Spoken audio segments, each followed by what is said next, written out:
Bueno,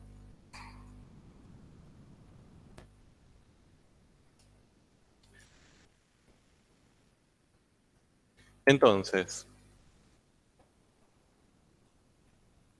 lo que terminamos ayer, y va a ser el inicio de lo que veamos hoy, y lo vamos a usar bastante durante el día.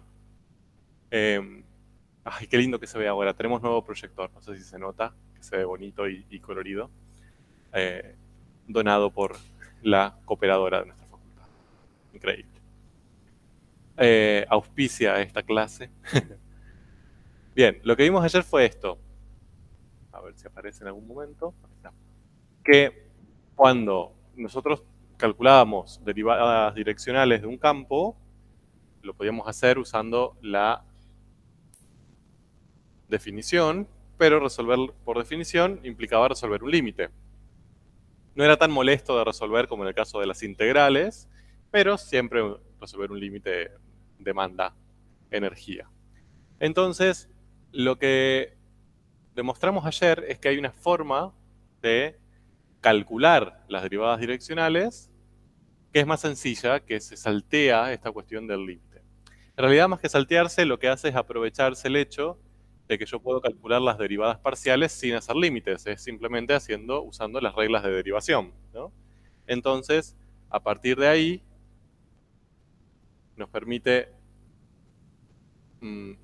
calcular una derivada direccional a partir de calcular derivadas parciales. Pero para esto tenía que cumplirse una condición especial. ¿Cuál era? ¿Se acuerdan? ¿Qué tenía que pasar para yo poder aplicar esta regla de cálculo? Que no era una condición que me pedía la definición de derivada. Que el campo sea diferenciable. ¿Bien? Es decir, que en el punto donde yo estoy trabajando existan sus derivadas primeras y sean continuas. Entonces, cuando eso sucedía, yo podía calcular esa derivada direccional, como el producto escalar, como el resultado de hacer el producto escalar entre el versor, hacia donde yo me estaba queriendo mover, desde ese punto, y el vector gradiente en ese punto. ¿Qué era el vector gradiente? Un vector formado por las dos derivadas parciales del campo, en ese punto. Ahí quedamos. Es una forma muy fácil, muy divertida de calcular derivadas direccionales, sin límites en el no, nada. Bien, vimos ayer este ejemplo. Y les comenté que había algunas actividades que ustedes pueden resolver en la guía, como esta, y vimos más o menos cuál era la estrategia de resolución.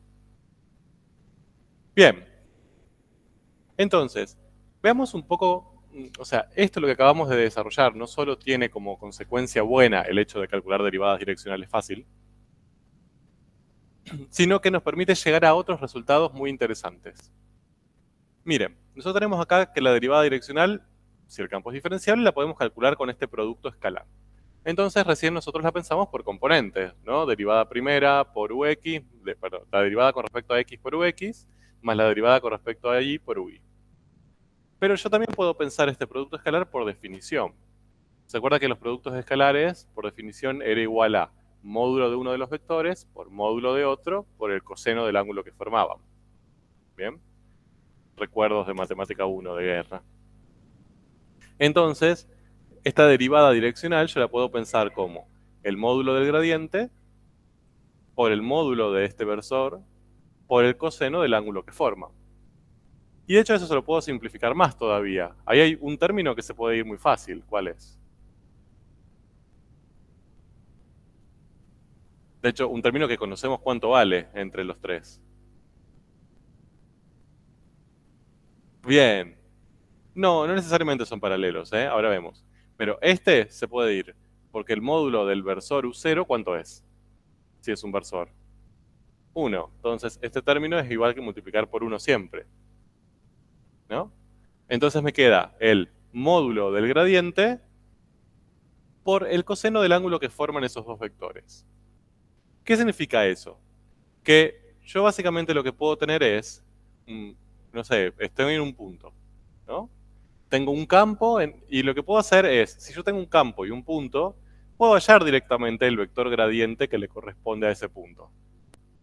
¿Cómo hago? Saco las dos derivadas parciales, reemplazo valorizo en el punto y obtengo el vector gradiente. El vector gradiente es fijo, ¿no? O sea, para un determinado punto y un determinado campo hay un único vector gradiente. Por ejemplo, ese que tengo ahí en violeta. Ahora, yo no necesariamente me tengo que mover hacia allá. Puedo moverme hacia allá, obviamente, pero podría moverme así horizontalmente hacia la derecha, verticalmente hacia arriba, horizontalmente hacia la izquierda, oponiéndome al gradiente, haciendo un angulito chiquitito. Tengo infinitas posibilidades de moverme con respecto al gradiente. Entonces, este ángulo que se refiere acá a la expresión, este ángulo θ, es este, ¿no? Es el que forman hacia donde yo me muevo con el vector gradiente. De hecho, es el más chiquito de los dos que forman. Por ahí se forman dos ángulos, ¿no? Ese y este. O sea, uno agudo y uno que tiene más de 180 grados. De hecho, la suma de los dos completan 360. Siempre tomo el menor. Entonces, ¿entre qué valor y qué valor va a poder moverse ese ángulo? ¿Cuál es el mínimo valor que puede tomar ese ángulo?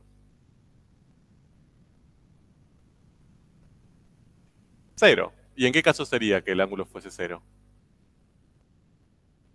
Bien, que sean paralelos y con el mismo sentido, ¿no? ¿Y el máximo? 180, no 360, ¿no? Porque si ya me paso de 180, por ejemplo, 190, ya me queda más chiquito el otro. ¿De acuerdo? Entonces, el más grande que puedo tener es 180, que sería paralelo, pero con sentido opuesto. ¿De acuerdo? Y después tengo infinitas posibilidades, ¿no? 5, 10, 30, 90, y que sean perpendiculares, 120. Bien, ustedes dirán, y bueno, está bien, buenísimo esto, pero ¿para qué me sirve? Lo que pasa es que aunque yo tengo ángulos entre 0 y 180, pero lo que estoy buscando es el coseno. Entonces, el coseno, recuerdan ustedes que es una función acotada. Tiene máximo y tiene mínimo. ¿Bien? No puede ir más arriba de un cierto valor ni más abajo de un cierto valor. ¿Cuál es el máximo al que llega el coseno? 1. ¿De acuerdo? Que se daba cuando el ángulo era, ya que está, repasamos. 0. Muy bien. ¿De acuerdo? Entonces, cuando el ángulo es 0, el coseno es máximo. Buenas. Y vale 1. ¿Y mínimo? Menos 1, que se da cuando el ángulo era 180. ¿De acuerdo? Y cuando el ángulo era 90, que estaba en la mitad, el coseno daba 0. ¿Bien? Entonces, como la función coseno es acotada, va entre menos 1 como mínimo y 1 como máximo, la derivada direccional entonces necesariamente nunca va a poder ser mayor que el módulo del gradiente. ¿De acuerdo? Si siempre va a ser el módulo del gradiente por el coseno, entonces básicamente siempre va a ser el módulo del gradiente como máximo y menos el módulo del gradiente como mínimo. ¿Ok? O sea, no hay manera de que esto me dé más grande que el módulo del gradiente. No hay forma. Porque tendría que multiplicarlo por un número mayor a 1 y yo sé que el coseno nunca va a generar eso.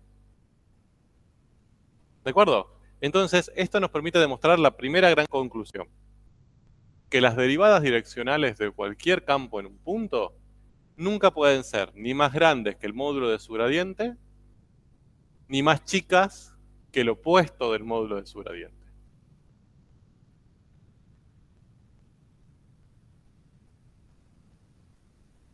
Entonces encontramos una derivada direccional máxima y una derivada direccional mínima.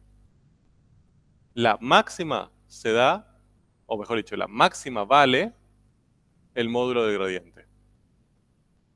Y la mínima vale menos el módulo del gradiente. ¿Bien?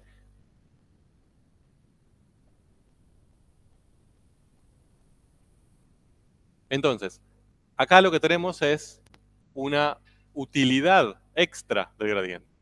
Ayer demostramos que lo podemos usar para calcular derivadas direccionales, hermoso, lo queremos. Pero ahora tiene otra utilidad, que es que él mismo representa algo interesante. Si el módulo, la longitud, entre comillas, del gradiente, ya me está indicando cuál va a ser la máxima derivada y cuál va a ser la mínima derivada cambiándole el signo. Y no solo eso. ¿Cuándo se va a dar la máxima? Dijimos, la máxima va a ser cuando el coseno se haga máximo, ¿no? Cuando el coseno se haga 1, lo multiplico por esto, entonces me va a dar la máxima posibilidad, que es que me dé el módulo del gradiente. ¿Cuándo se hacía 1 el coseno? Cuando son paralelos, es decir, cuando yo me muevo hacia el gradiente. ¿Se ve? Es decir, el gradiente, yo calculo el gradiente y me dice, en este punto el gradiente es para allá. Entonces, ahí me está dando otra información importante, que si yo me muevo justo para allá, la derivada se maximiza. ¿De acuerdo? ¿Y hacia dónde me tengo que mover para que me dé la mínima? En sentido opuesto. Paralelo, pero en sentido opuesto. ¿De acuerdo? Todas las otras posibilidades que yo tenga, con todos los otros angulitos, a dar un número ni el máximo ni el mínimo, intermedio, entre ellos. ¿De acuerdo? Y cuando eso me va a dar 0. Cuando sean perpendiculares. ¿De acuerdo? Es decir, si yo me muevo perpendicularmente al gradiente, necesariamente la derivada se me hace 0. Todo eso lo tienen... Ah, miren cómo gira el lucero. Increíble. Doctorado en PowerPoint. Todo eso lo que dijimos está ahí, pero quería que lo vayamos pensando, ¿no? El ángulo del coseno puede estar entre 0 y pi, entre 0 y 180 grados. Por lo tanto, el coseno entre menos 1 y 1, esto está al revés, ¿no? O sea, este menos 1 correspondería con pi y el 1 correspondería con 0. Por lo tanto, la derivada direccional máxima puede estar entre el menos el gradiente y el gradiente, ¿no? La mínima es menos el gradiente, la máxima es el gradiente, el módulo del gradiente. Y ahí tienen marcado en rojo las condiciones para que se dé la mínima. Ángulo de 180 grados, el coseno da menos 1, la derivada es menos el módulo del gradiente. Y tienen, ¿no? En este caso. Y en azul tienen el caso donde la derivada es máxima. El ángulo es 0, el coseno es 1, la derivada es el módulo del gradiente. ¿No? Estamos en ese caso.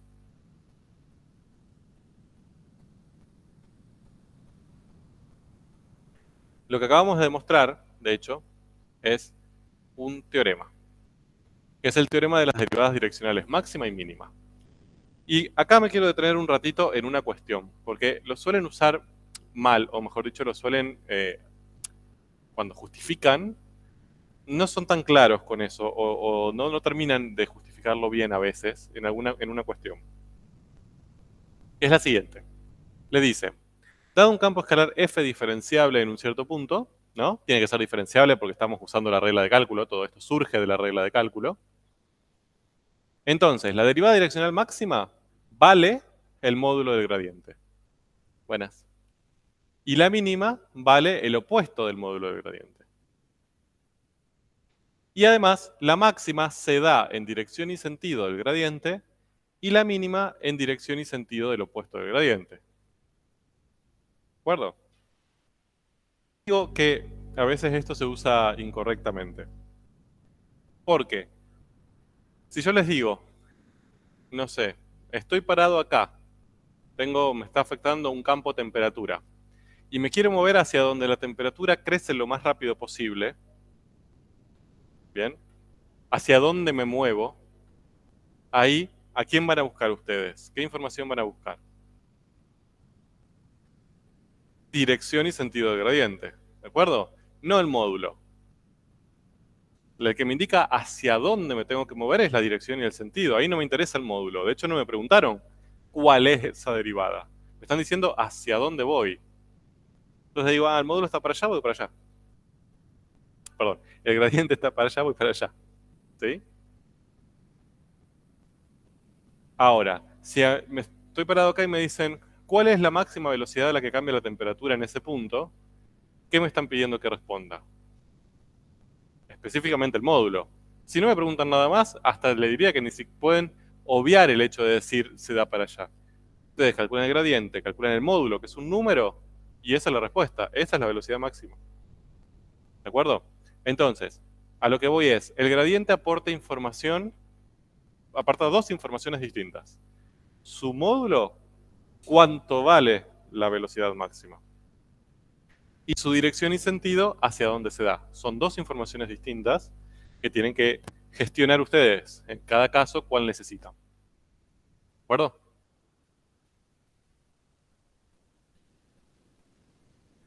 Bien. Usemos esto. A ver, hagamos cosas con esto. Acá tienen dos actividades de la guía. Vamos a más o menos pensarlas un poco. Esta era la 14 que empezamos ayer. ¿Se acuerdan? Que la vimos al final de la clase cuando ya estaban prácticamente con una CB. Que les daba dos campos y les decía que calculen la derivada direccional en dirección de un vector, en la dirección del semieje de las abscisas, ¿no? Que eso estaba como para que lo puedan resolver ustedes. Y después le dice hallar la derivada direccional máxima en el punto P de cada campo escalar e indicar en qué dirección y sentido se produce. ¿Ok? Entonces, si me dice hallar la derivada direccional máxima en el punto P de cada campo escalar, ¿qué me está pidiendo ahí? Hasta ahí. Módulo del gradiente. ¿De acuerdo? Nada más. Si terminase la consigna, mi respuesta sería, calculo el gradiente en ese punto, hallo su módulo, esta es la derivada máxima. Después sí me dice, indicar en qué dirección y sentido se produce. Ah, bueno, ahí me tengo que meter con hacia dónde da el gradiente. ¿Bien? Hagamos uno. ¿Cuál quieren hacer? Elijan.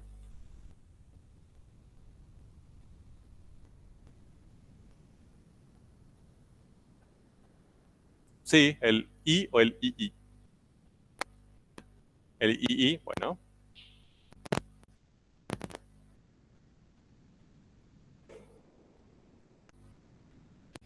Entonces, 14, B, II.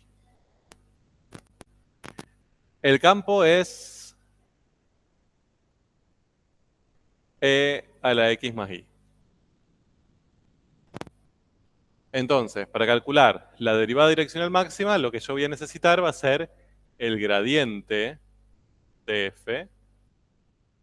En principio lo voy a calcular general, para todos los x y. Hagámoslo. Derivada parcial con respecto a x. Acá, ¿qué operación entre funciones tengo, entre campos en este caso? Tengo una composición, ¿de acuerdo? Entonces tengo que hacer derivadas parciales haciendo una composición.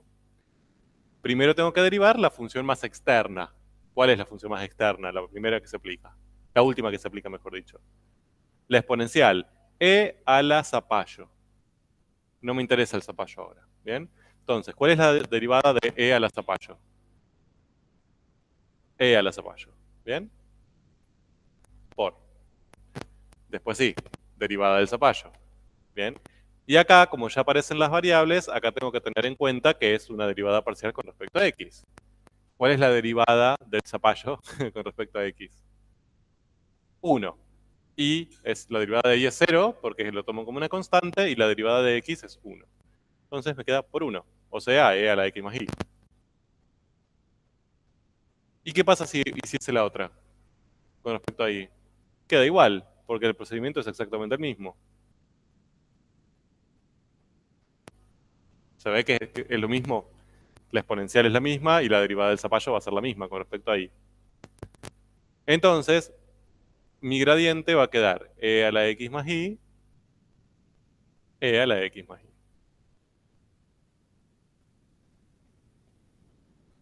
Ese es el gradiente para cualquier punto. Permite encontrar para cualquier punto del dominio de esa función que a mí se me ocurra, que a priori el dominio parece ser R2, reemplazo acá y me va a dar un vector gradiente de dos componentes. Pero me lo piden en P. Entonces, ¿qué tendría que hacer? El gradiente de f en el 1 menos 1. O sea, e a la 1 menos 1, e a la 1 menos 1. ¿Estamos de acuerdo? Esto me queda e a la 0, e a la 0, o sea, 1, 1.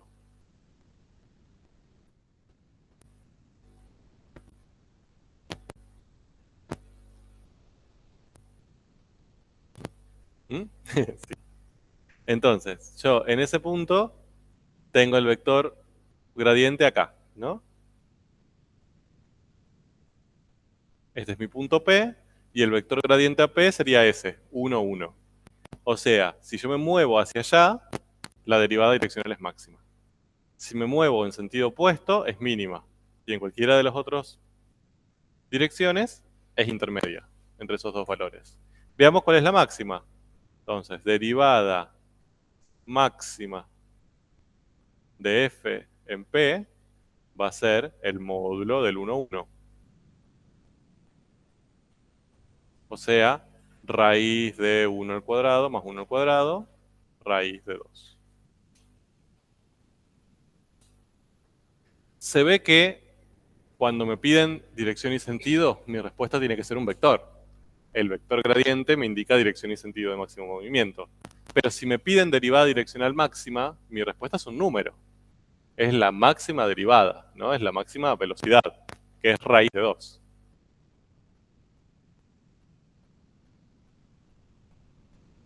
¿Cuál va a ser la mínima, entonces?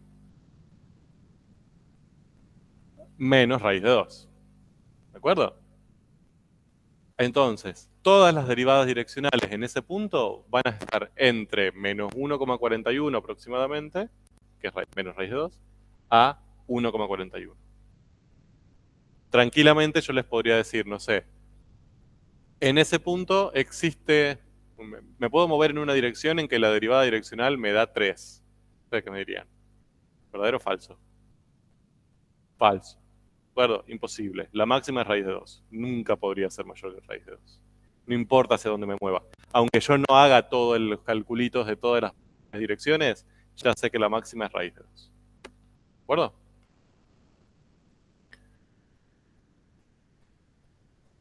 Bien. Vayamos leyendo el 15 así no borro, por si alguien está copiando. Sí. En la dirección y sentido del vector 1, 1. Directamente.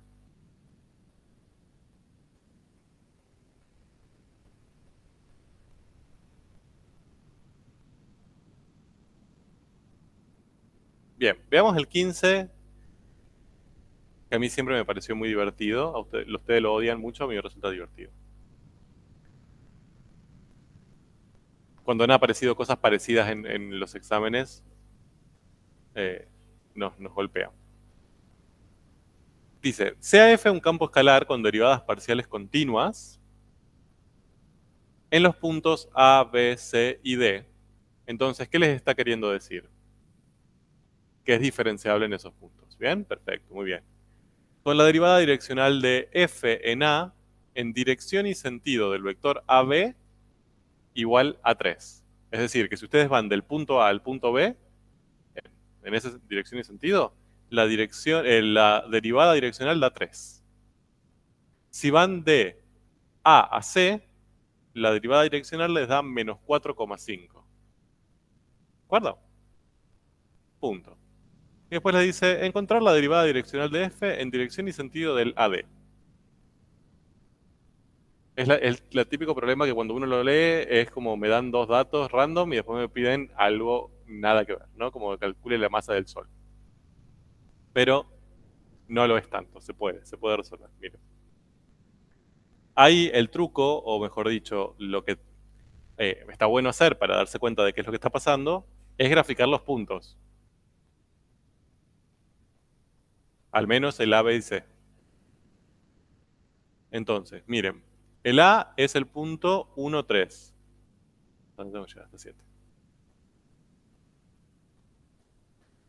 El A está ahí. El B es el punto 3, 3. No. El C es el punto 1, 7.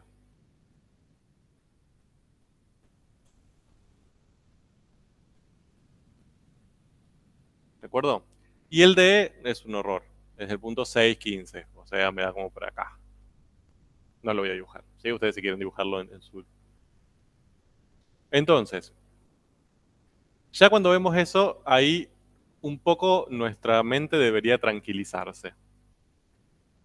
Porque me está dando la derivada direccional en el AB y la derivada direccional en el AC. Esos son datos. ¿De acuerdo? O sea, si me muevo desde A para allá y si me muevo desde A para allá, en A, me está dando las derivadas direccionales. ¿Por qué eso está bueno? ¿Por qué conocer la derivada direccional de f en el sentido del AB en A, que esto es igual a 3, me parece interesante? El que lo descubre tiene hecho la actividad, prácticamente.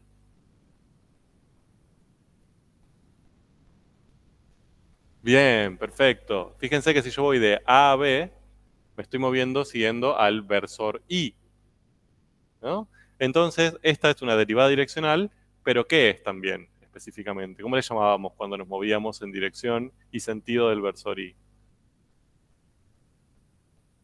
Parcial con respecto a X. ¿De acuerdo? Me la dieron, básicamente me la mostraron como una derivada direccional, que lo es, obviamente, pero en definitiva yo la puedo interpretar como una derivada parcial. Y lo mismo puedo hacer con la otra, con la AC, en la que se hace en dirección AC, que me da menos 4,5. ¿Esa quién es? La derivada parcial con respecto a I, en A. ¿Bien? ¿Todos vieron eso? Es el paso clave. Si no ven eso, después el resto es aplicar formulitas, pero ahora... Y ya con eso prácticamente estoy hecho. Porque en el A me pide encontrar la derivada direccional de f en A en dirección y sentido del vector AD. ¿Bien? El vector AD es 6, no, 5, 12. ¿No? Como lo saqué, resté las coordenadas de los puntos. D menos A.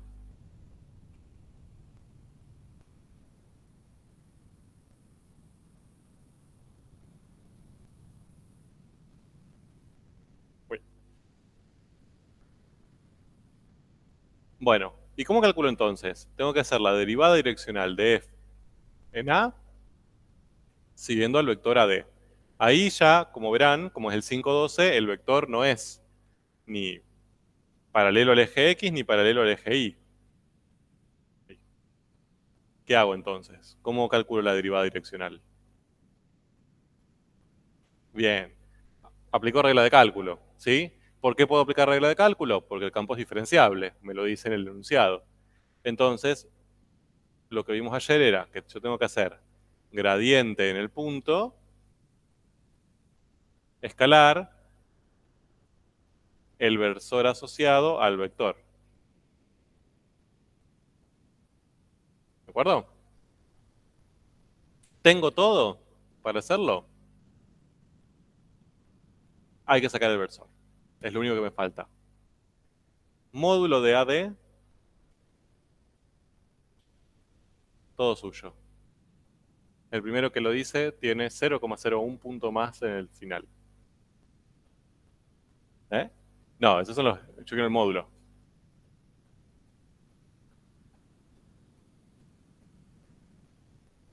Ajá. Este es uno de los casos. Hay algunas combinaciones de números que a Pitágoras lo volvían loco. De hecho, literalmente lo volvían loco. Uno era el 3, 4, 5, ¿no? Que si yo tengo un cateto 3 y un cateto 4, el otro cateto la hipotenusa vale 5, ¿no? Que es como, de hecho, la relación entre lados de un triángulo rectángulo pitagórica, porque a él le encantaba. Y la otra es esta, 5, 12, 13. Bien, si uno de los catetos vale 5 y el otro vale 12, la hipotenusa vale 13. Bien.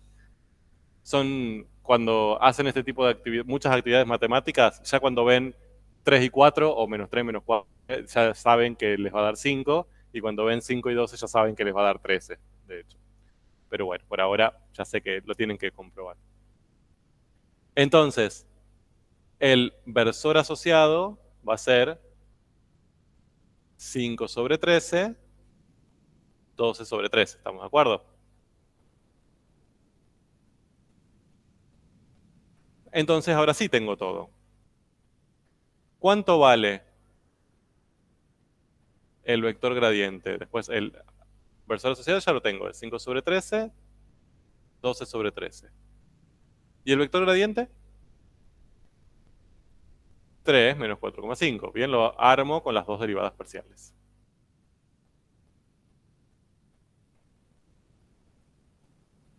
¿Qué hago?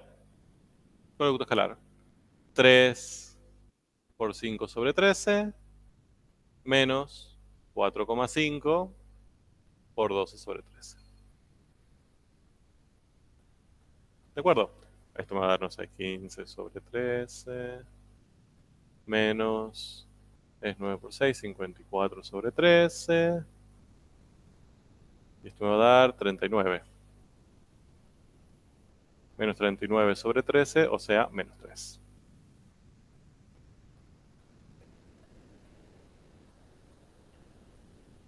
Depende. Yo puedo resolver la derivada direccional por definición o por componentes.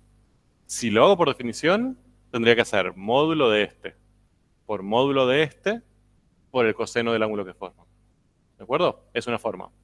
Pero acá, como tengo las componentes, me conviene hacerlo por componentes. ¿De acuerdo? Es una forma u otra, la que ustedes tengan datos.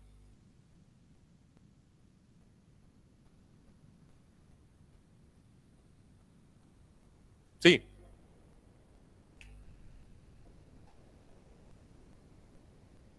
Entre el hacia donde yo me muevo, el U sub 0 o el U, y el gradiente. ¿De acuerdo? Buenas. De nada. Entonces, ahí lo resolvimos. Primero, cuando hacen este tipo de cosas, acá fíjense que hicimos un montón de cuentitas y un montón de interpretaciones, siempre está bueno pensar o chequear si el resultado que obtuvimos es coherente. Entonces, nosotros nos dio menos 3. ¿Ese valor tiene sentido o no? No lo sabemos.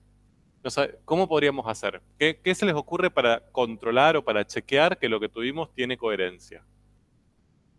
¿Una curva de nivel? No, no sé si acá te ayuda mucho, porque la curva de nivel te ayuda, o tenés una curva de nivel, te ayuda cuando estás en un punto y te estás moviendo, por ejemplo, sobre la curva. Si te mueves sobre la curva, ¿cómo va a ser la derivada? Ya que acá nos metemos en el tema que sigue. Yo estoy en este punto y me voy a mover sobre la curva.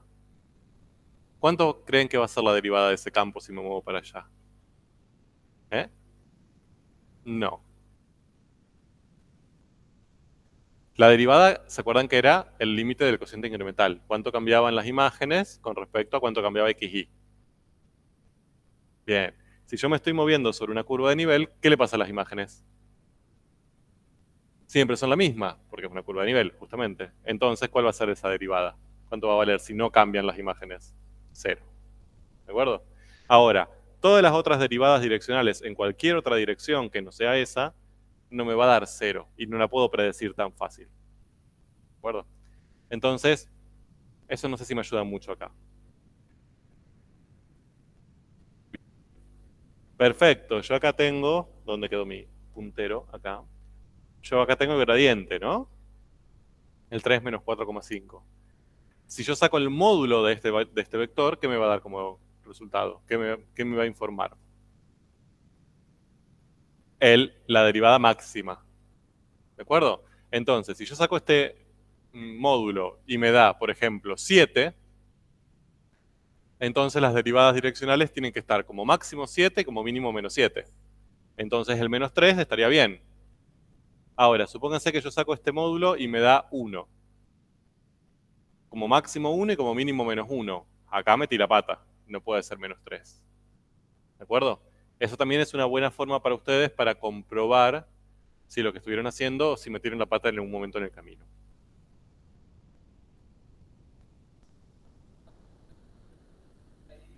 Sí, lo vimos hace un ratito, pero ahí tienen la conclusión, ¿no? Cuando el módulo del vector gradiente es la máxima derivada direccional en un punto. Y si le cambio el signo, la mínima. ¿De acuerdo? Nos sirve para eso. Y de hecho, si esa máxima derivada direccional, yo la voy a encontrar si sigo al vector gradiente. O sea, si voy en sentido directo del gradiente. Y la mínima la voy a encontrar si voy en la misma dirección, pero en sentido opuesto. ¿De acuerdo? Es un poco lo que estamos usando ahora. Estamos viendo los nuevos superpoderes del gradiente.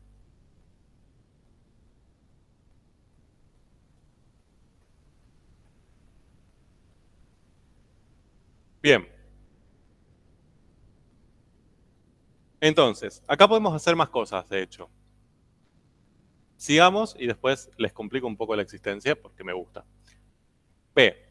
Hallar la derivada direccional máxima en A. ¿En qué dirección y sentido se produce? Entonces, cambio de color, así no nos confundimos.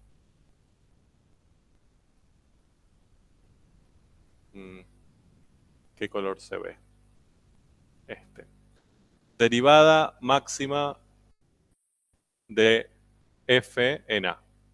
¿Cómo hacía para calcularla? Entonces, no. Módulo del gradiente. Punto. No me complico la... Bien, y de hecho si quieren justificar por teorema anterior. Entonces es el módulo del gradiente que lo acabo de encontrar, es el 3 menos 4,5.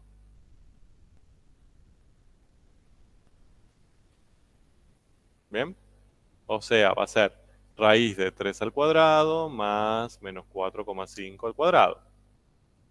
Esto es igual a raíz de 9 más raíz de 81 cuartos. Un número bastante fiero, de hecho. 26 sería raíz de 117 cuartos. Que no sé cuánto da eso. Aproxima 5,41. Entonces, que nos haya dado menos 3 la derivada anterior, ¿tiene sentido? Sí, es compatible con lo que hicimos. Sí.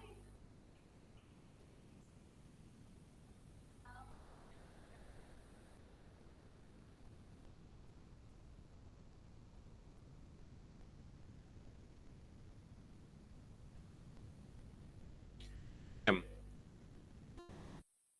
Entonces, habiendo hecho todo eso, ahora lo que tendremos que analizar es, bueno, esto, ¿tiene sentido o no tiene sentido? ¿Tiene sentido que me haya dado menos 3 para el dirección del AD si la máxima me da 5,41 y se da en el sentido y dirección del gradiente que es 3 menos 4,5? O sea, acá lo que ustedes pueden hacer, que suele ser útil, es ubicarse espacialmente. Bien, lo que no tengo es dónde hacerlo, pero vamos a borrar cosas. Lo voy a hacer acá. Bien, voy a modificar esto y lo vamos a hacer ahí.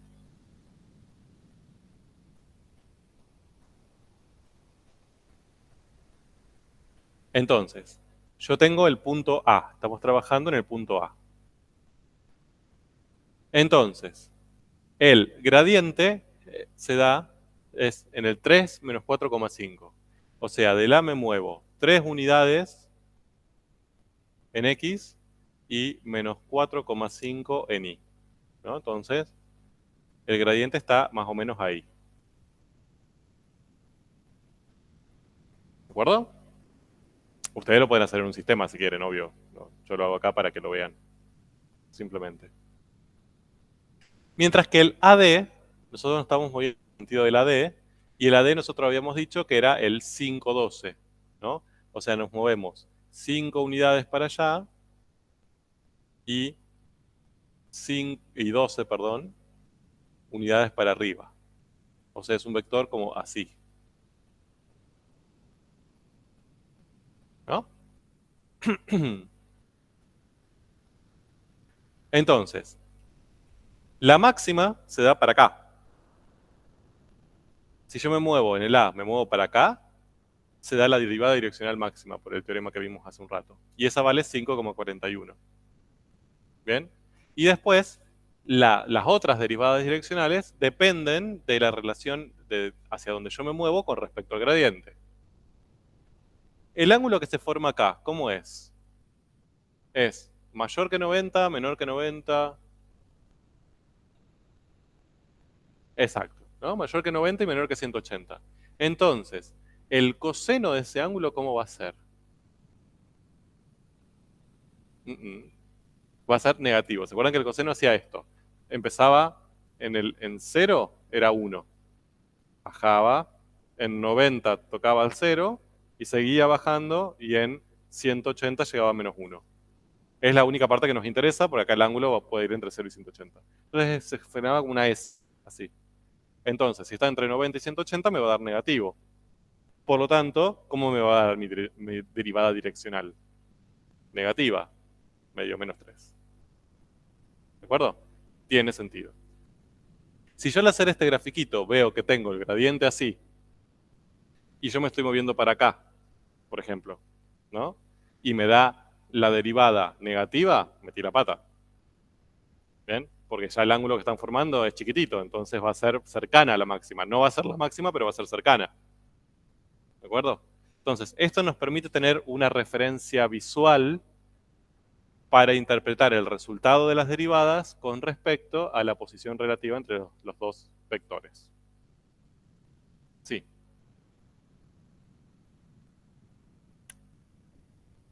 Porque en realidad puede ser, ¿eh? No, no es que no se pueda. Solamente que te conviene, por una cuestión de facilidad, trabajar con el ángulo más pequeño. Por ejemplo, si este ángulo fuese de 120, vos me decís, bueno, no, para mí no es de 120, es de 240. Ponele. Que sería todo este.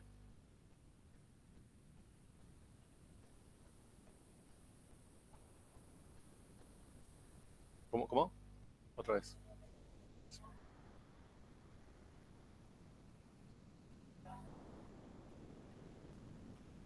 Sí. O sea, tu rojo sería así.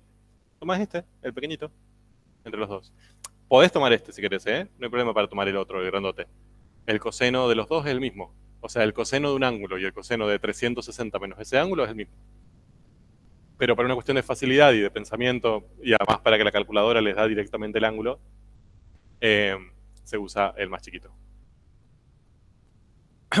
Y de hecho, eso era lo que iba a proponerles.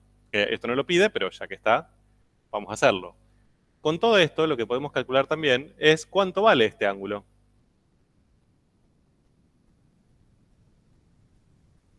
Yo sé que ustedes estaban deseosos de hacer eso, que no podían, no se contenían en su asiento, decir, pero yo quiero calcular ese ángulo, por favor.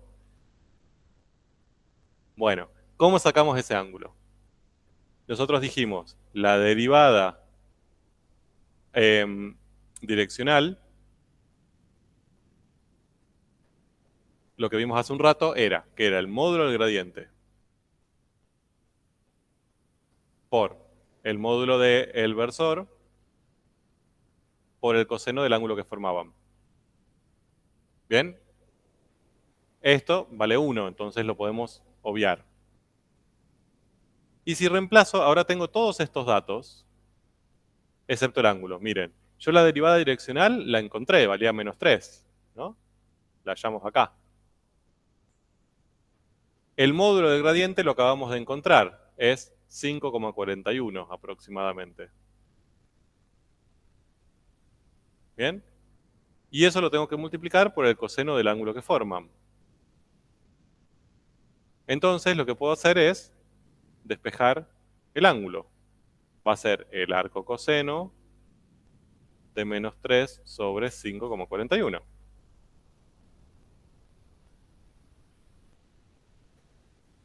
Y eso les tiene que dar, necesariamente, mayor a 90. Si lo hacen en degrees, ¿no? Si lo hacen en radianes, les tiene que dar mayor a pi sobre 2.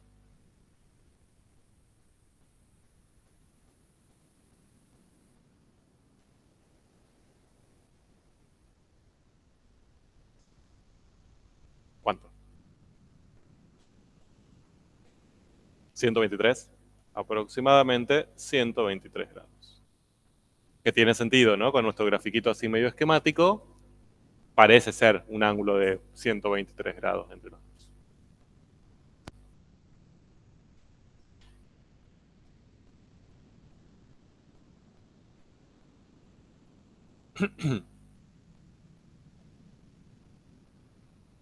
¿De acuerdo?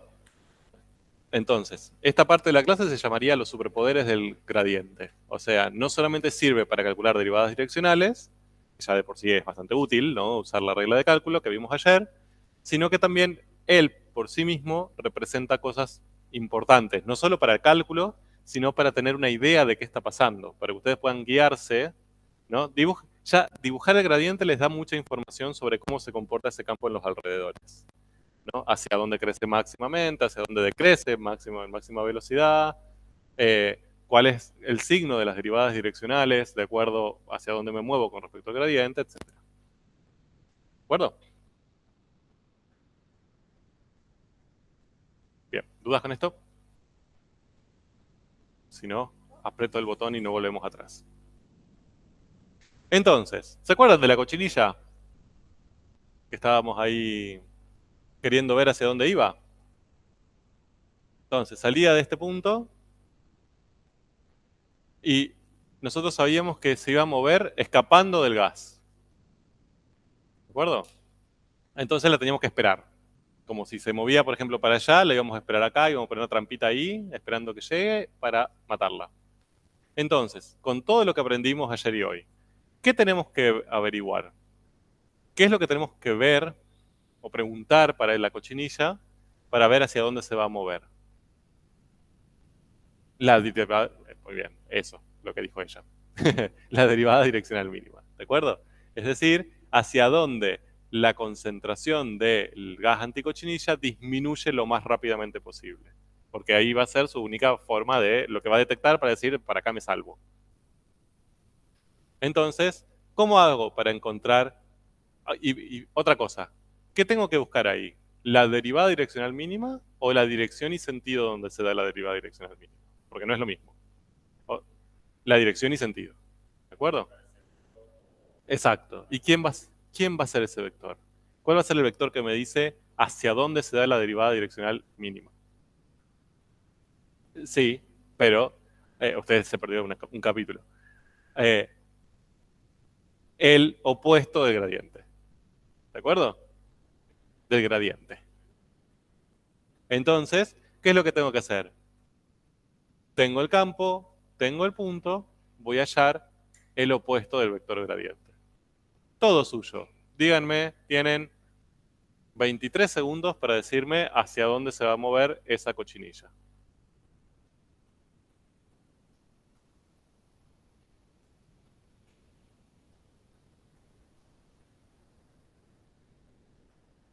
¿Eh? Voy a hacerlo, voy a hacerlo.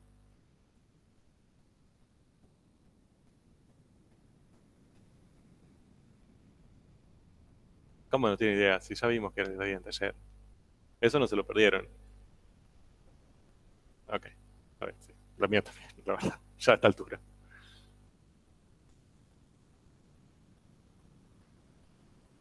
¿Mm? El punto donde está la cochinilla. No. Ajá.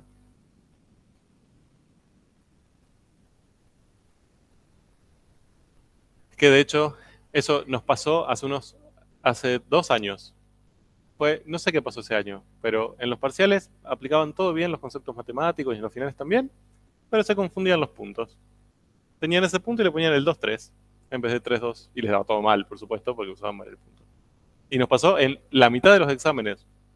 Fue como el año que se ubicaban mal en el sistema coordenado. ¿Eh? Puesto.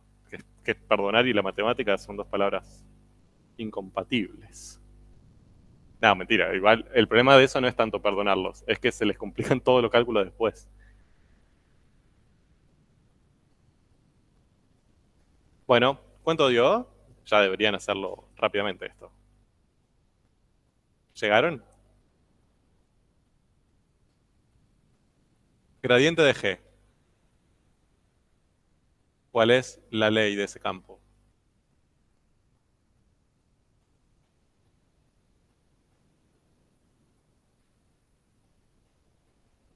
Mentalmente.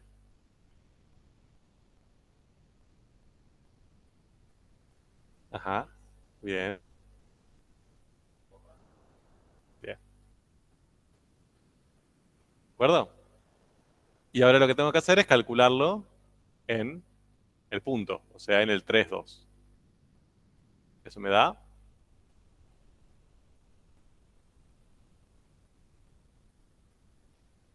-1, -2.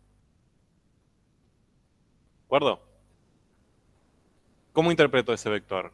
O sea, yo de acá me muevo -1 unidad, o sea, una unidad en X para este lado y una unidad en X para abajo. ¿Qué es este? ¿Cómo interpreto ese vector violeta? Bien, esa es la derivada direccional máxima. ¿De acuerdo? Porque es el gradiente en ese punto. ¿Tiene sentido para el contexto del problema que se hace la máxima? Sí, apunta más o menos hacia donde está el gas. ¿De acuerdo? Entonces, claramente la concentración de gas va a apuntar hacia ahí, la máxima velocidad de cambio. Pero ¿cuál es la que a mí me piden? La mínima. ¿No? Entonces, la derivada mínima de g en el punto 3, 2 va a ser el opuesto de ese vector, o sea, el vector 1, 2. ¿Estamos de acuerdo? Tengo que mover hacia verde.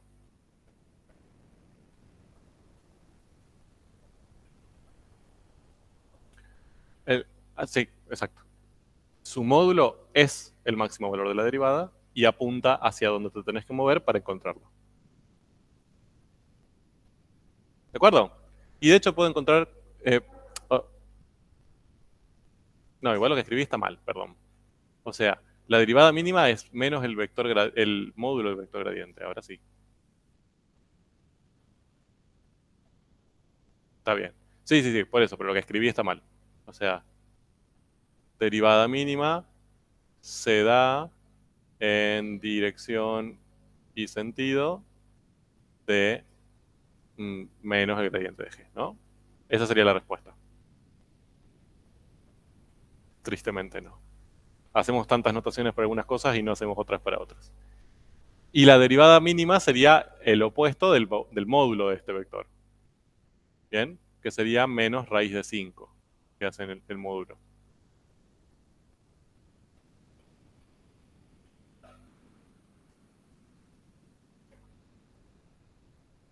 ¿Está bien?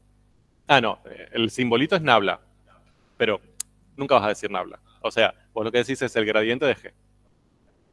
Sí.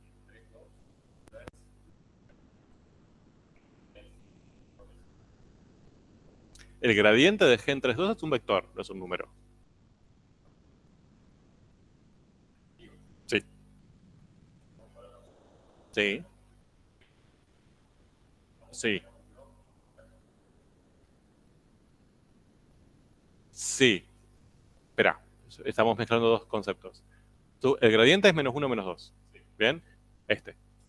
Nos dice que si nos movemos hacia allá, la derivada direccional es máxima. Si le cambiamos el signo a las dos componentes, encontramos la mínima. ¿Bien? Vectores. Ahí estamos analizando dirección y sentido de vectores. Otra información distinta es la derivada direccional máxima, que es un número, no es un vector. ¿Bien? ¿Cuál es la derivada direccional máxima? El módulo del gradiente. ¿De acuerdo? Entonces yo lo que hago, claro, lo que hago es el módulo del vector, que me da igual que el módulo de este, no importa el signo porque vas a elevar al cuadrado, ¿no? Entonces eso me da raíz de 5. Esa es la máxima. Si yo me muevo para allá, la velocidad de cambio del gas es raíz de 5. ¿De acuerdo? Pero estamos buscando la mínima. ¿Cuál va a ser la mínima? Ese mismo número, pero con signo opuesto. Menos raíz de 5.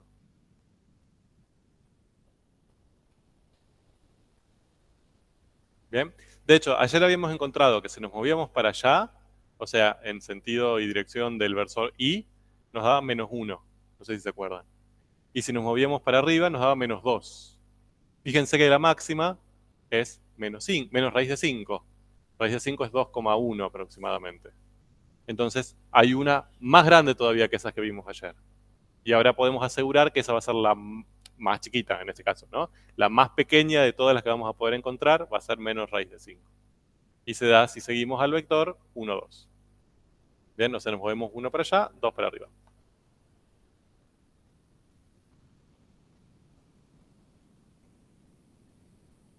Bien, todo eso lo tienen escrito ahí. Miren, ahí tienen el gradiente, la expresión del gradiente, en el punto, menos 1, menos 2. Ahí tenemos el vector 1, 2 para hallar la mínima. O sea que la cochinilla va a salir de su nido y se va a mover para allá. ¿Dónde voy a poner la trampita? Ahí. Las voy a esperar ahí, a las cochinillas. Bien.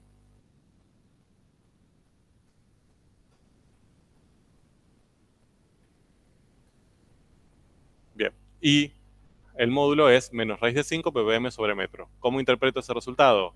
Por cada metro que se mueva la cochinilla más en esta dirección y sentido, la concentración del gas va a disminuir aproximadamente menos raíz de 5 ppm.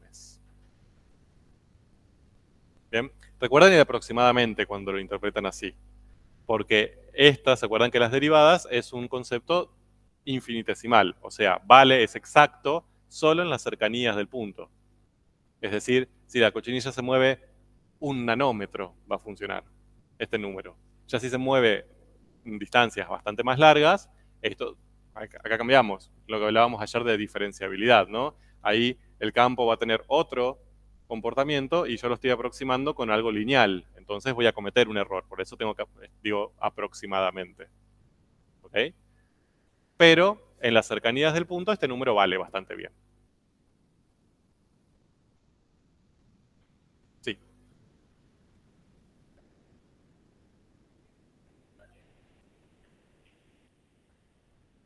sí, acá también.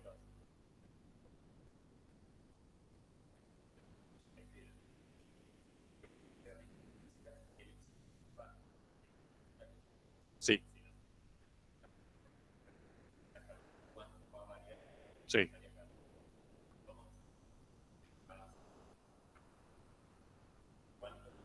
Sí, sí, sí. De hecho, pueden, acá no lo vamos a hacer. Acá en realidad lo que pasa es, ustedes calcularon la derivada direccional en este punto, ¿de acuerdo? Ahora, cuando la cochinilla se movió y está acá, ahí ya cambió de punto. O sea, yo tendría que calcular la derivada direccional en ese punto ahora para saber hacia dónde se va a mover. Exacto. Eso, ya se los adelanto, lo vamos a ver en un ratito, pero se los adelanto. Cuando hay algo que se mueve exactamente siguiendo al gradiente, ¿bien? Es decir, ustedes están acá. Supónganse que vamos al revés. Es un bichito que quiere el gas. Por ejemplo, el gas es alimento, ¿no? Es más fácil de pensar así. Entonces, va a ir hacia donde la velocidad de concentración del gas sea la más grande de todas. Entonces dice, bueno, detecto el gradiente, bueno, calculo mi gradiente, ¿no? Está la cochinilla calculadora y dice, bueno, el gradiente está para allá. Entonces, ¿qué va a hacer? Se va a empezar a mover para allá. Ahora, cuando ya se movió un poco, cambió su punto. Entonces tendría que volver a calcular el gradiente. Y quizás el gradiente sigue para allá, pero quizás cambió un poquito. Entonces, ahora se orienta un poco más para allá para seguir. Y así. Entonces, lo que va a ir haciendo es una curva en donde siempre va a ir siguiendo el gradiente. ¿De acuerdo? Esas se llaman curvas de nivel. Perdón. Se llaman curvas de flujo o líneas de flujo. No sé si la vieron en física todavía. Supongo que no. Quienes han hecho física 2, ¿alguien hizo física 2? Ya no sé si se puede hacer física 2 y matemática 2. Bueno, cuando vean física 2, van a trabajar bastante con las líneas de flujo. Nosotros no le vamos a dar mucha bola en matemática, pero en física le van a dar bastante bola. Que sería las curvas que uno sigue siguiendo al gradiente. ¿Bien? O en este caso, siguiendo al opuesto del gradiente. Sería como alejándose lo más posible, lo más rápidamente posible del gas. ¿De acuerdo? Esto, lo que nosotros hicimos, es una aproximación rectilínea, suponiendo que la cochinilla siente una vez el gradiente y se va para ahí, sin volver a medir dónde está. ¿De acuerdo? Que también son comportamientos que pasan muchas veces, por suerte. Pero estamos de acuerdo que si es el gradiente punto a punto, probablemente no caminase recto. Tendría una curvita, se iría desviando.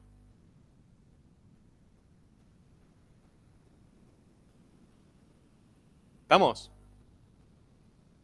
Bueno, fin de esta.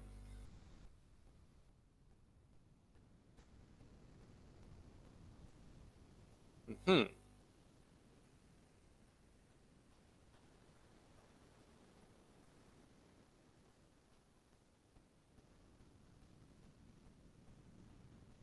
Oh, no, no, rayos. Odio PowerPoint.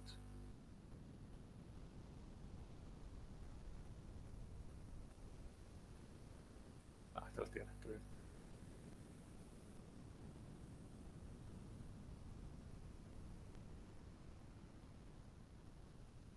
Bien, entonces lo que vamos a empezar a hacer ahora, esta es la última que vamos a ver de este núcleo, es casi diría poner todo en común, ¿no? Todo lo que estuvimos viendo hasta ahora. Perdón, ya sé que cuando uno pone todo en común todo se complica y se vuelve más complejo, pero es importante. Repaso.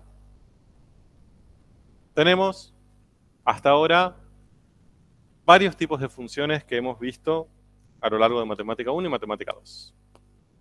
Ya son grandes, ya han visto varias, pueden manejar varias y todavía van a ver alguna más. Entonces, Matemática 1. Ustedes trabajaron con las funciones escalares. ¿Sí? En ese momento le llamamos funciones, ahora le llamamos funciones escalares. Dominio incluido en R, imagen incluida en R. ¿De acuerdo? Número se relaciona con número, hermosas épocas cuando eso pasaba, ahora todo se ha complicado. Luego aparecieron las funciones vectoriales. ¿Bien? El dominio seguía estando incluido en R, ¿sí? Porque se acuerdan que nosotros eh, tomábamos como variable independiente a t, el parámetro, ¿bien?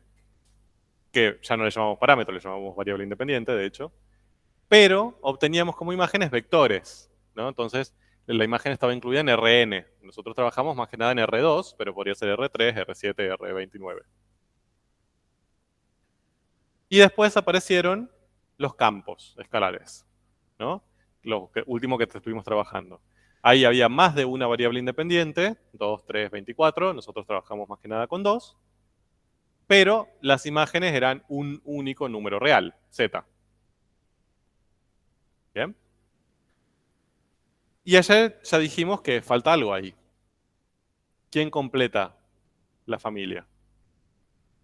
Los campos vectoriales, hasta se pueden ver por el nombre, ¿no? Hay dos funciones y un solo campo, falta un campo. Hay dos escalares y un solo vectorial, falta un vectorial. ¿Bien?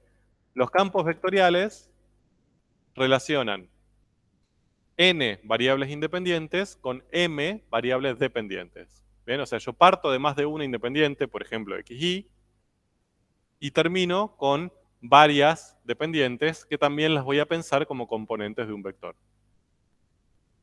¿De acuerdo? Obviamente n y m pueden ser iguales, pero también pueden ser distintas. Por eso le ponemos dos letras distintas. Y miren la notación entre todas. Las funciones y los campos no tienen diferencia, son letras minúsculas. ¿De acuerdo? Ahí estamos un poco complicados para diferenciar una función escalar de un campo escalar. ¿Sí? Es medio por contexto o si nos dan cuáles son las variables. Pero con las funciones vectoriales ya las podemos identificar fácil. Es una letra minúscula y un vectorcito. Y los campos vectoriales también se suelen identificar fácil, porque tienen un vectorcito indicando que son vectoriales y la letra se transforma en mayúscula. ¿Bien? Para diferenciarlas de las funciones vectoriales. Bien, ¿por qué entonces las llamamos así? Los nombres tienen un sentido.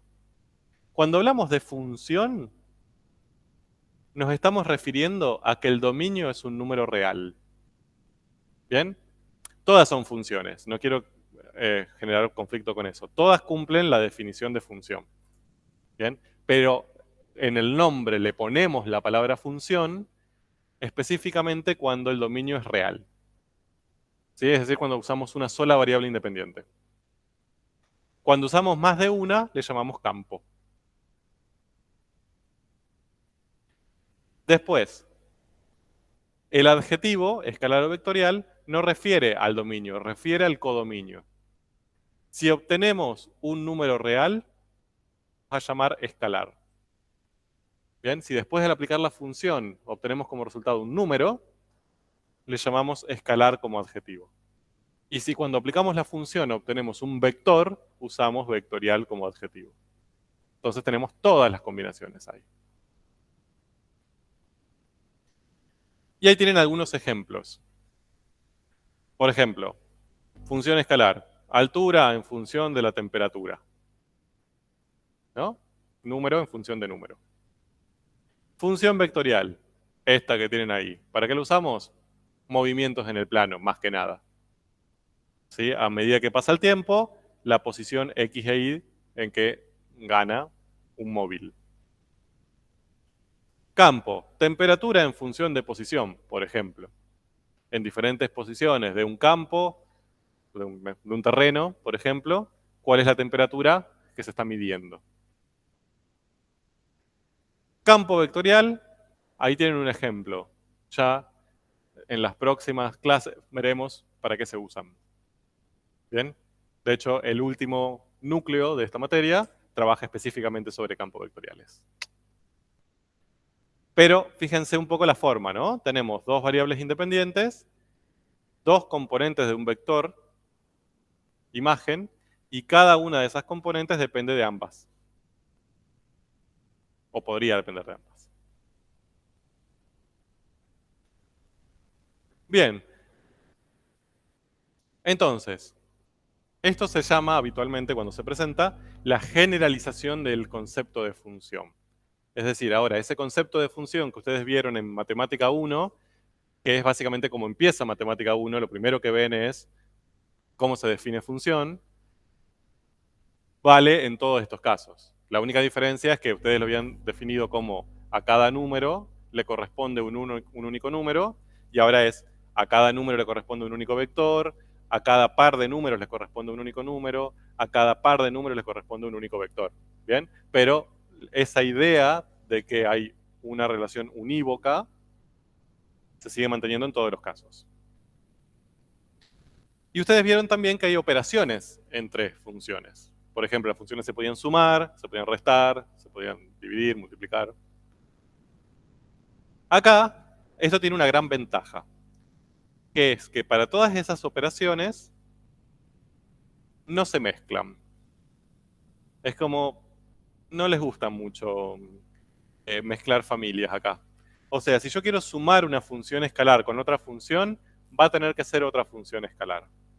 No voy a poder sumar una función escalar con un campo vectorial. No lo puedo definir. ¿De acuerdo? Aunque tenga la misma cantidad de variables independientes o la misma cantidad de variables dependientes, no puedo. Entonces, todas las operaciones se definen entre mismo tipo de función. Escalares con escalares, vectoriales con vectoriales, excepto una. Hay una operación que permite que se mezclen. ¿Cuál? No. La composición, que siempre viene para molestar. La composición se puede dar entre diferentes tipos. Por ejemplo, supónganse que yo quiero hacer esto. F compuesto con G o G compuesto con F. O sea, quiero componer estas dos en distinto orden. ¿Se acuerda que la composición no era conmutativa, no daba lo mismo en el orden que la hacía? Entonces tendría que, si quiero componer F con G, tendría que saber en qué orden la voy a hacer. ¿Cómo vamos a hacer? Miren, entonces acá lo que solemos hacer es un procedimiento como sencillito para ver qué está pasando. Si yo quiero hacer F compuesta con G, ¿cuál aplico primero? ¿Cuál sería la primera que se aplica ahí? O sea, ¿cuál sería, mejor dicho, cuál sería la variable independiente? F y G son estas dos, que están acá arriba. ¿Cuáles serían la o las variables independientes de esta función?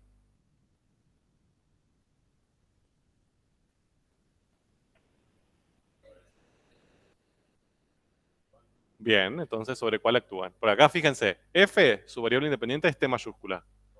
Y g, sus variables independientes son x e y. ¿De acuerdo? Entonces, ¿cuáles son, o son las variables independientes? ¿T o x y? X e y, ¿cómo saben? Exacto.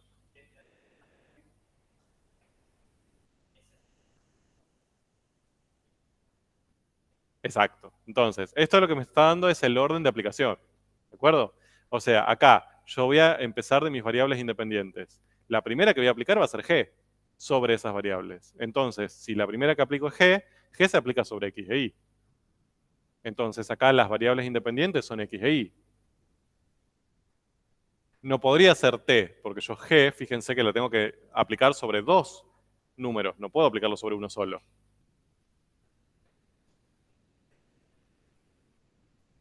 Ujú. Exacto. La imagen de la primera tiene que ser compatible con el dominio de la segunda. Bien, igual eso ahora lo vamos a hacer esquemáticamente. Entonces, miren, G, que está acá, va de R2 en R. Esta es una forma bastante sencilla de escribir dónde está incluido el conjunto de partida y el conjunto de llegada. No necesariamente el dominio va a ser R2, ¿no? Acá el dominio natural es R2, pero si esto fuese, por ejemplo, un terreno, sería más chiquito que R2, pero está incluido en R2, eso es lo que quiero decir. Y como imagen voy a obtener números reales. Para que esta composición sea válida,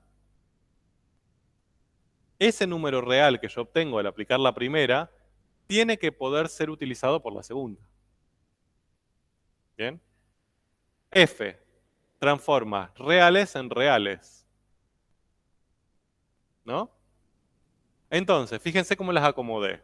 Yo primero aplico G. Empiezo de un punto en R2 y me lo transforma a un valor real. F agarra ese valor real y lo transforma en otro valor real. Entonces, ¿se puede hacer esa composición en este orden? Sí. Y lo que voy a obtener, ¿por qué? Porque esto es compatible. Y lo que voy a obtener va a ser esto. Voy a empezar de R2 y cuando use las dos funciones voy a terminar en un número real. Entonces, el resultado de esa composición va a ser un campo escalar. Va a ir de R2 a R. ¿De acuerdo? Entonces, ubicándolo así esquemáticamente les permite primero saber si se puede y después saber qué resultado obtengo, qué tipo de función voy a obtener al resultante.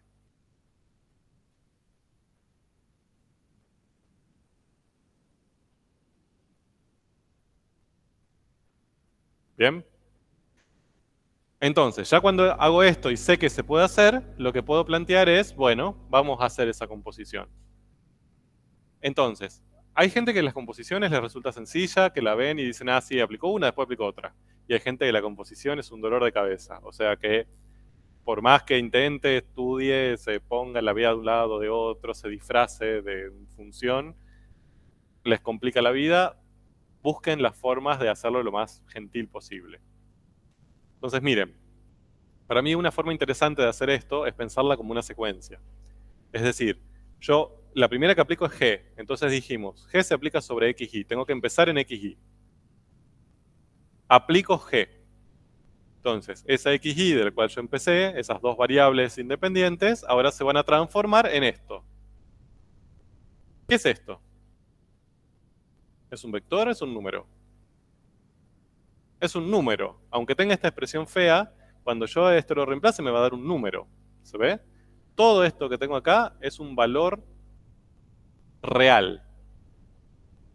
Por eso, sobre él puedo aplicar f, porque f se aplica sobre valores reales. Y acá lo que f me dice es, f de un zapallo es raíz del zapallo más 1. No me importa cuál es el zapallo. Ahí dice t, pero puede ser cualquier cosa. Entonces, si yo aplico f sobre esto, ahora esto es mi zapallo. ¿De acuerdo? Entonces, ¿cuál va a ser el resultado?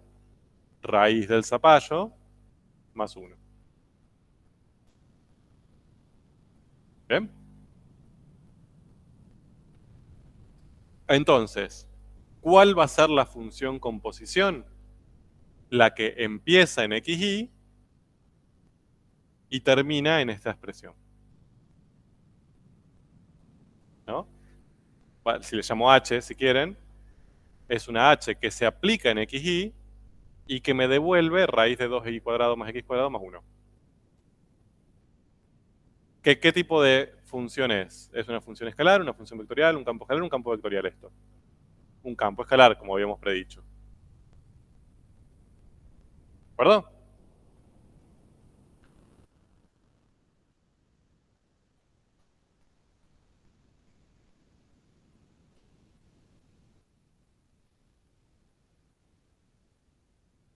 Bien. Esa es f compuesta con g. ¿Qué pasaría con g compuesta con f? O sea, no se podría. Miren. Primero tendría que aplicar f, ¿no? Me da r en r. Y después, a partir de ahí, tendría que aplicar g. Fíjense que acá no hay compatibilidad. O sea, cuando aplico f, el resultado que obtengo es un número real. Pero para aplicar g yo necesito 2. Entonces ya como no hay compatibilidad ahí entre la imagen de la primera y el dominio de la segunda, no existe, es imposible, no está definida esa composición.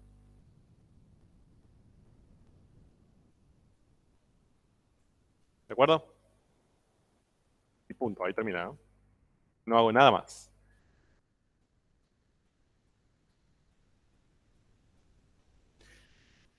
Bien, y eso lo puedo hacer, ahí usé campo escalar y función escalar, pero lo puedo hacer con todas las combinaciones que a ustedes se les ocurra. Hay veces que están definidas y hay veces que no. Por ejemplo, acá tienen esto y esto. ¿Qué son? F y R. Bien, función vectorial R y campo vectorial F, sota. ¿Ok? Entonces les dice hallar, si es posible, esta composición y esta composición. Vamos por la primera. Lo primero que tendríamos que ver es si se puede, ¿no? Antes de hallarla. Entonces, ¿cuál es la primera que aplico ahí?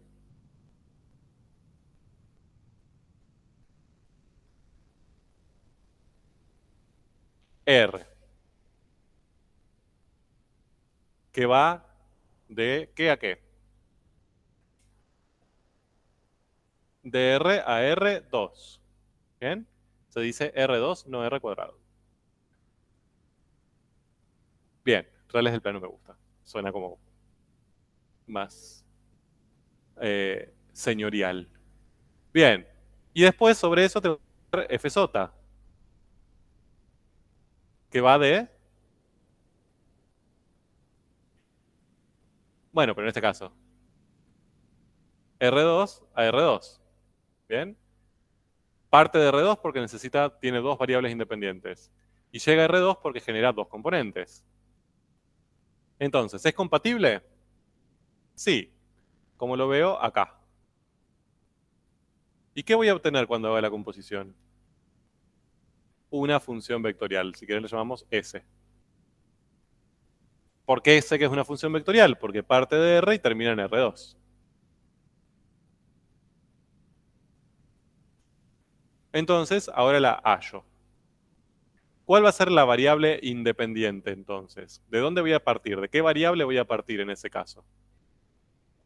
De la variable de R, o sea, T. Muy bien. Aplico R. ¿Qué voy a obtener? 2T y T cuadrado, ¿no? Directamente lo que me dice la ley. Sobre eso tengo que aplicar F sota. Y F sota se aplica sobre XY. ¿Y dónde están XY ahí?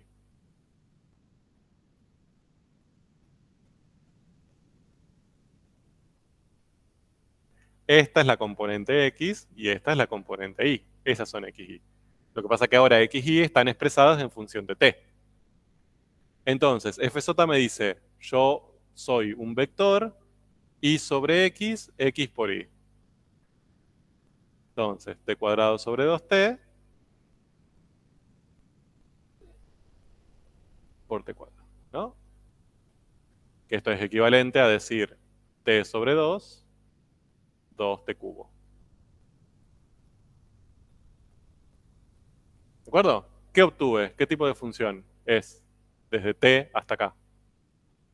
Una función vectorial, como habíamos predicho. La s de t va a ser t sobre 2, 2t cubo. ¿Bien?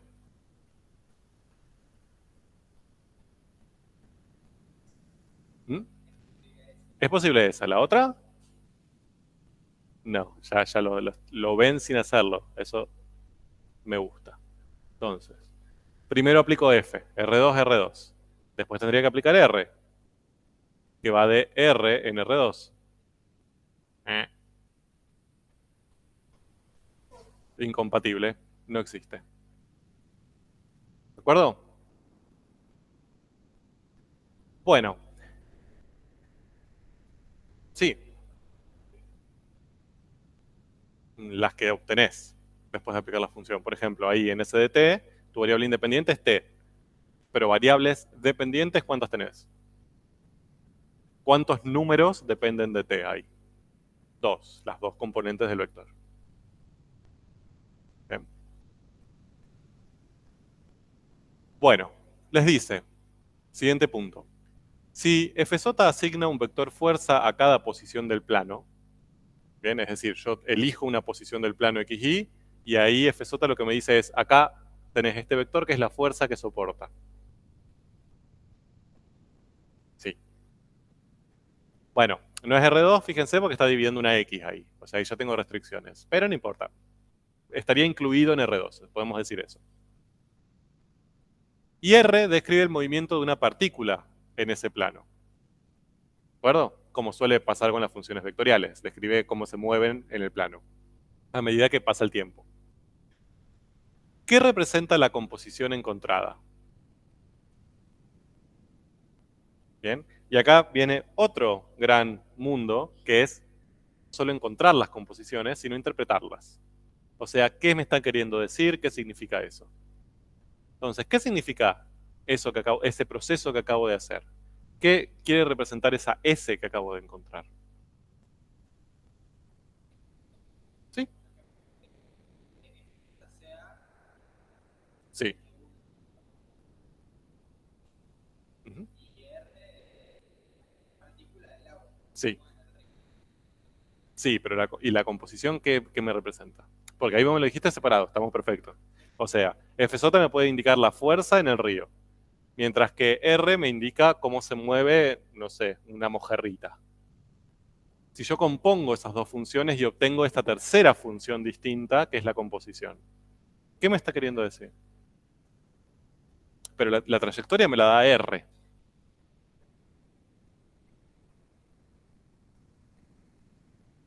Ujú.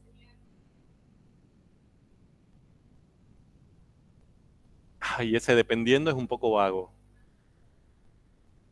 Exacto. ¿Cómo?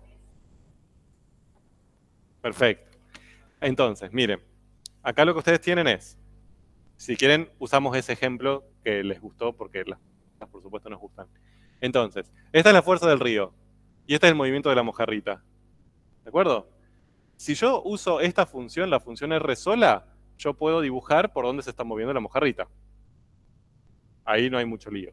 Es, en tal momento la mojarrita está acá, en tal momento está acá, en tal momento está acá. O sea, el movimiento de la mojarrita, ningún problema. Esta función me da fuerza del río. O sea, si está, este punto tiene esta fuerza, este punto tiene esta fuerza. ¿Ok? Si yo las combino y las compongo, fíjense que la variable independiente es el tiempo. O sea, ya es algo en función del tiempo. ¿Estamos de acuerdo? ¿Y qué va a hacer? Fíjense que yo empecé del tiempo y ¿qué terminé? ¿Cuál es la última imagen? La de la fuerza. ¿Ok? La última que apliqué fue F, entonces el resultado va a ser una fuerza. ¿Esto qué va a representar? Fuerza en función del tiempo.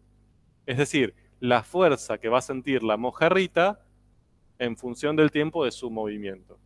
Sí.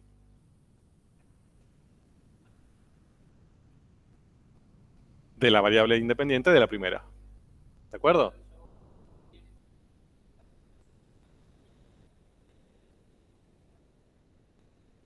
Exacto. Entonces, si yo les pregunto, ¿dónde estaba la mojarrita a los 4 segundos? ¿Cuál de las tres funciones usarían? R. Si yo les pregunto, en la posición 7-8 dentro del río, ¿qué fuerza hay? ¿Qué función usarían? Fz. ¿Bien? Y si yo les digo, a los 5 segundos de la mojarrita, ¿qué fuerza soporta?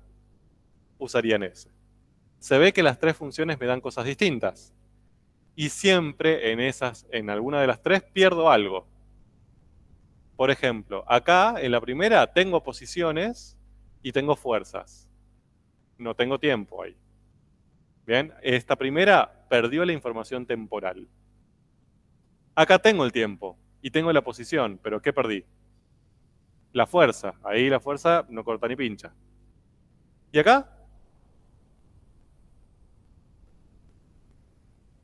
Tengo la fuerza, dijimos, tengo el tiempo. ¿Qué perdí?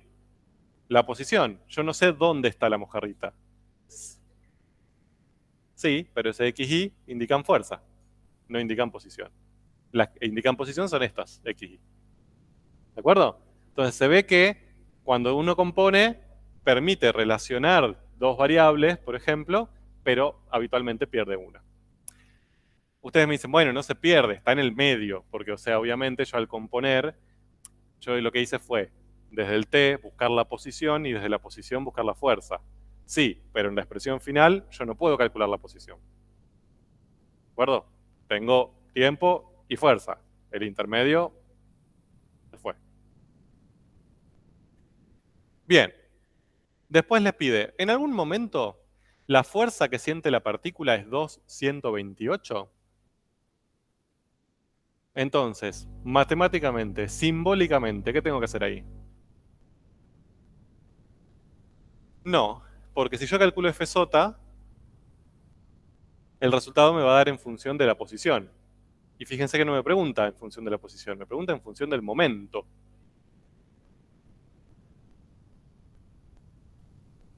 Exacto. Lo que yo necesitaría ahí sería ver si existe algún T que me genere como imagen de ese este vector fuerza, el 228.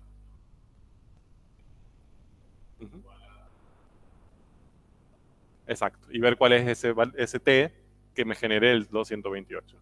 Se ve que este resultado no es posición, es fuerza. Y lo que me pide es momento. Entonces, como tengo momento y tiempo, uso esta. Exacto. ¿De acuerdo? Bien. Sí. Sí. Sí, sí, sí. Lo escribo. Sí, pi. O sea, lo que a mí me están pidiendo es S en qué tiempo, le llamo T asterisco al tiempo que busco, me va a dar 228. ¿No? Y S en T asterisco va a ser T asterisco sobre 2, 2T asterisco al cubo. O sea, voy a plantear dos ecuaciones. Que T asterisco sobre 2 me tiene que dar 2 y 2T asterisco al cubo me tiene que dar 128. La única manera de que yo pueda decir sí, en ese momento existe, es que me dé el mismo T asterisco las dos ecuaciones, ¿no? Porque si no, no se da al mismo tiempo. Bien, que de hecho existe y es 4. Entonces a los 4 algo no me dice unidades, a los 4 minutos la parte sintió esa fuerza.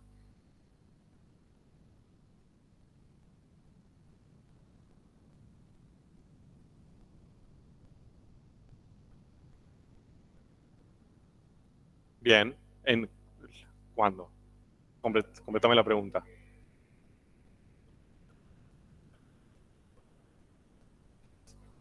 Sí. Bien, ¿qué podrían hacer ahí? Ahí tienen dos posibilidades. Supónganse que la pregunta siguiente sería, ¿en qué posición se encuentra? Sí, exacto. Ustedes dicen, bueno, yo ya encontré que el tiempo fue a los 4 segundos. Entonces, si me piden posición, ¿cómo relaciono? ¿Cuál relaciona tiempo y posición? R. Reemplazo en R y saco la posición. Otra opción que tienen es decir, yo tengo la fuerza, 228, y me piden posición. ¿Qué hago? ¿Qué relaciona fuerza y posición? FJ. Me fijo que Y y X me generan 228. ¿Es posible? Es posible. ¿Es molesto? Sí, porque tenés un sistema de dos ecuaciones con dos incógnitas. Porque vos tenés que igualar Y sobre X igual a 2, X por Y igual a 128. Más fácil R. Se puede, se puede. Y te va a dar el resultado correcto, pero es más fácil de otra manera.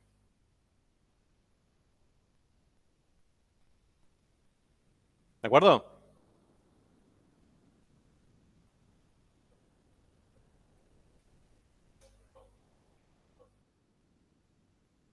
El vector posición, exacto.